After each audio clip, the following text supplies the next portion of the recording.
History has smiled kindly on Erwin Rommel, praised by both his enemies and his own side. He was a brave commander with both a heart and a moral compass, and a man who deeply inspired his troops across all ranks. There's much evidence for his tactical skills as a general, yet many criticize his strategic abilities. In this video, we will see if Rommel really deserves the title of one of history's greatest generals. It is also important to note that I will not cover the political aspect of his career. Let's start with a quick overview of Rommel's impressive battle achievements during World War II. During the invasion of Poland, he was assigned as commander of the Führerbegleitbataillon, the personal security battalion tasked with guarding Hitler.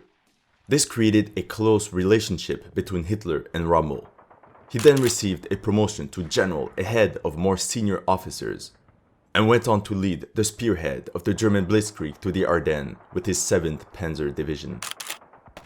As he reached the River Meuse on May 13, 1940, he faced incredible enemy fire. If he couldn't cross in time, the entire plan would crumble.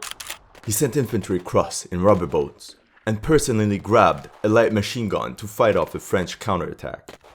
A moment later, he went into the water himself, encouraging the sappers and helping lash together the pontoons for his tanks to cross. He led his armored division forward, and a week later had crossed 200 kilometers and effectively cut the Allied armies in half. His aggressive and quick maneuvers were very successful as he pushed towards the Channel and completed the encirclement of the Anglo-French armies. Soon after, the Italian 10th Army had been destroyed by the British Western Desert Force during Operation Compass. Quickly, Rommel was sent to North Africa and appointed commander of the new Deutsches Afrikakorps. Within a few days, he turned the situation around. The Allies were now on the run. He unexpectedly counterattacked and captured Alagela and pushed on to Mersa The Allies were shocked and in full retreat. Garibaldi, the Italian commander in Libya, ordered Rommel to stay in Mersa But Rommel replied, "One cannot permit unique opportunities to slip by for the sake of trifles." Like a domino effect, all Allied units kept retreating. Rommel even split his forces into small columns to harass the British retreat. He advanced up to Tobruk, but failed to capture the strategic port city. Most of General Wavell's gains were cancelled. He later admitted in 1949, "I had certainly not budgeted for Rommel after my experience of the Italians. I should have been more prudent." Auchinleck, the new commander of the 8th Army, managed to liberate Tobruk after 4 days of heavy fighting with Operation Crusader, but suffered heavy losses and wasn't able to win a decisive victory over Rommel as the Desert Fox quickly pulled back, and in January 1942, Rommel was back on his initial positions at El Agheila to fully resupply. This is where I have to introduce Rommel's greatest victory, the Battle of Gazala. Still outnumbered 2-1, he planned a risky maneuver and told his men, "I know I haven't offered you much, sand, heat, scorpions, but we've shared them together. One more last push, and it is Cairo. And if we fail, well, we tried, together."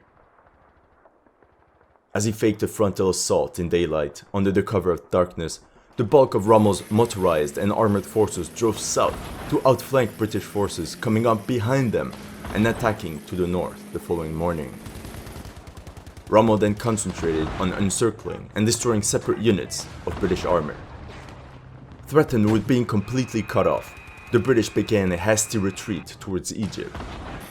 Rommel lost 6,000 casualties, but crippled the 8th Army with 50,000 killed, wounded, or captured, almost half their fighting force, and even managed to capture the strategic port city of Tobruk.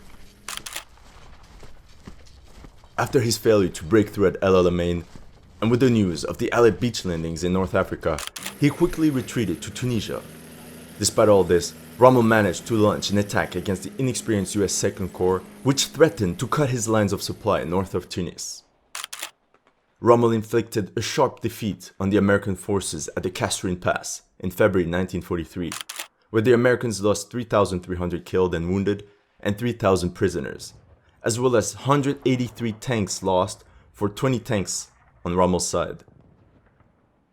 It was his last battlefield victory of the war, and his first engagement against the United States Army.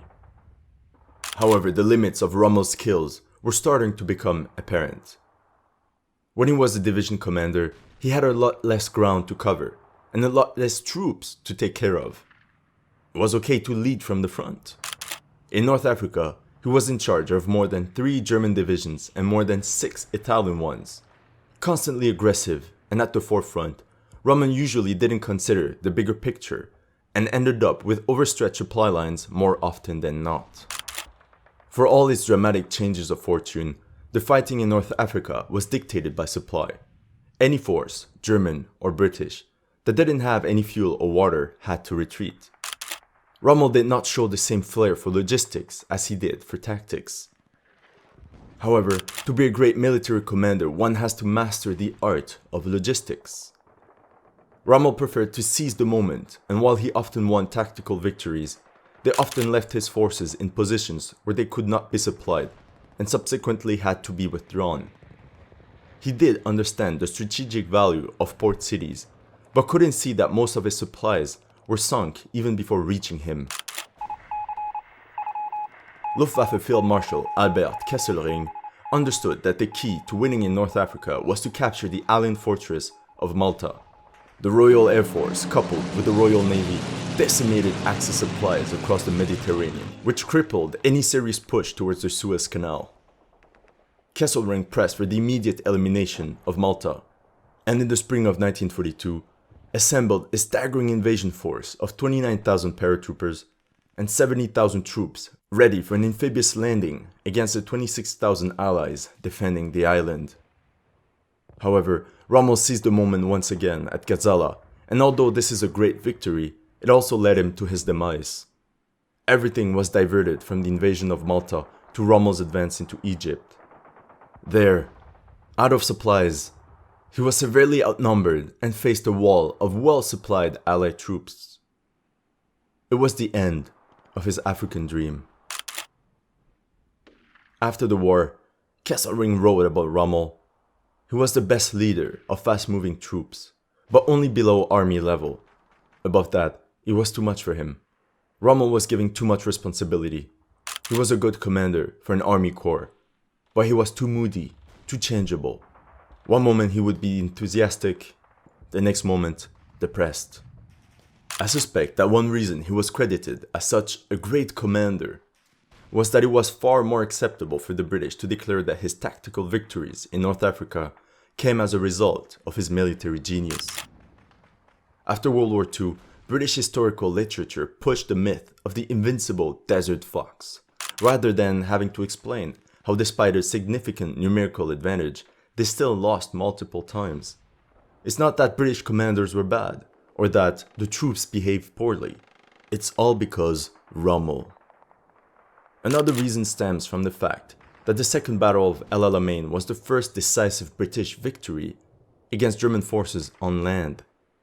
And what's the best way to increase your reputation than by claiming how great the enemy general was, how unbeatable he was? That way, despite all his skills, you still managed to win. It makes you look even stronger. And take a look at the following quotes. Winston Churchill had these things to say about the desert fox.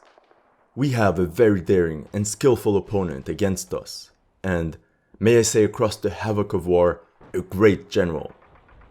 And Field Marshal Wavell, the one that got surprised by Rommel's quick offensive in 1941, said, "Rommel was a military phenomenon that can occur only at rare intervals. Men of such bravery and daring survive only with exceptional fortune." And thus, the legendary Desert Fox was born. The Allied leaders had to rationalize their defeats. Portraying Rommel as a brilliant general gave the Western Allies the bragging rights of claiming, "We thoroughly beat their most brilliant general." In conclusion, the Rommel myth puts him on a pedestal of Germany's best generals. It describes him as a legendary status, which in the end is completely fallacious. Rommel was a brilliant tactician, a great divisional commander. But he led the Africa Corps like he led his 7th Panther Division in France, always forward. But when in command of a large force, Rommel plummeted as he couldn't grasp the strategic implications of his battles.